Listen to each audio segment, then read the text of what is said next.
frisch erholt aus dem Urlaub wieder da. Herzlich willkommen in Mones Küche. Heute machen wir was wirklich schnell, halbe Stunde ungefähr, aber super schnell zubereitet, super easy zu machen. Ist wieder so ein Rezept, ihr habt ja schon gelesen, was es gibt, wovon es natürlich unendlich viele Varianten gibt und wo man super viel mitmachen kann und wo man alles im Grunde reinschmeißen kann. Deswegen heute von mir, weil das ja irgendwie der Sinn der Sache ist, eine Variante, die einfach sehr simpel ist. Kommt von der Arbeit nach Hause, hat keinen Bock eigentlich zu kochen, aber hat Bock auf so einen leckeren Hackbraten. Ist super schnell zusammengeworfen, wenn es nicht super fancy sein muss. Und das machen wir heute. Auf geht's. Ich mache die Zwiebel zuerst, da ich die tatsächlich erstmal ein bisschen anschmirgeln will, damit sie so ihre erste zwiebelige Spitze verlieren.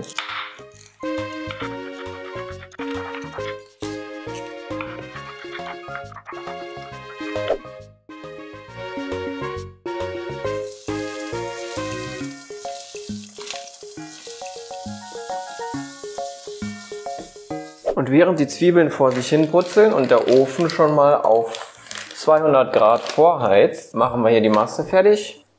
Fleisch, zumindest die wichtigen Mengenangaben schon mal, das sind 500 Gramm. Darauf kommen 2 Eier. Und jetzt im Grunde alles, was ihr an Kräutern oder Gewürzen haben wollt, natürlich vorab einmal Salz, gut würzen. Pfeffer natürlich. Was ich immer noch ganz gerne mache, einfach als zusätzlichen kleinen Kick, ist ein bisschen Brühpulver. Was nicht fehlen darf, ist ein guter Löffel Senf. Ich habe jetzt hier noch so eine Currypaste, die ich gerade zufällig noch gesehen habe, wo ich dachte, das könnte ganz gut passen. Die ist recht intensiv, deswegen mache ich nicht so viel davon. Zwiebeln sind währenddessen auch schon fertig geworden. Ja, und dann, was ich hier noch so rumstehen habe, dann habe ich hier Paprika, das geht immer gut. Kreuzkümmel, finde ich, passt bei fast jedem Fleisch, zumindest rotem Fleisch, immer gut. Für einen kleinen Kick ein paar Chiliflocken mit dazu und. Wie gesagt, tobt euch aus. Man kann hier auch Feta-Käse oder sonst was dazu packen.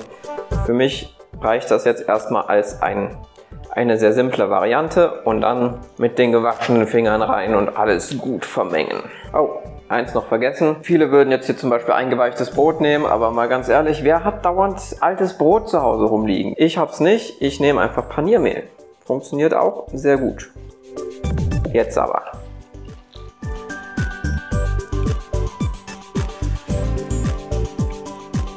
Wenn alles gut verteilt ist, schön sticky ist, nicht mehr wirklich nass ist, dann soll uns das reichen. Und dann einfach in irgendeine Auflaufform, irgendwas, was in den Ofen kann, ohne kaputt zu gehen.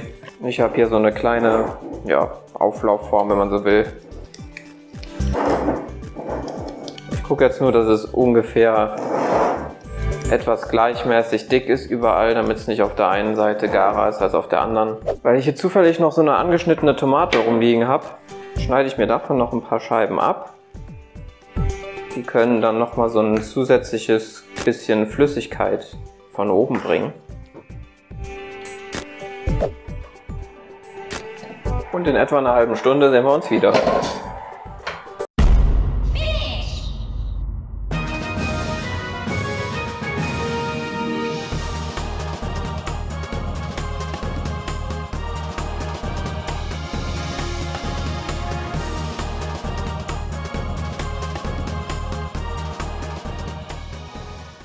Und so schnell geht das. Und was ich persönlich total genial an sowas wie Hackbraten finde, gerade wenn es so schnell zu machen ist, man kann es super vorbereiten, weil es auch kalt extrem lecker ist. Oder aufs Brot oder sowas, man kann sich ja richtige Scheiben runterschneiden. Und das macht es für mich einfach zu etwas sehr Praktischem.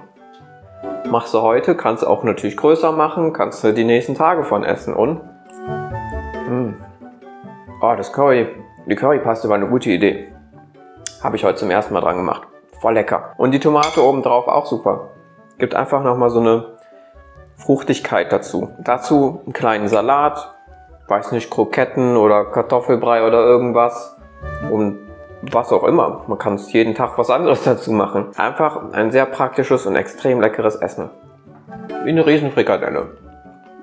Gerne nachmachen. Gerne auch mal dazu schreiben, was ihr vielleicht mit reinmacht. Einfach als Ideen für andere, weil jeder hat da sein eigenes Rezept. Und dann wünsche ich guten Appetit und bis zum nächsten Mal.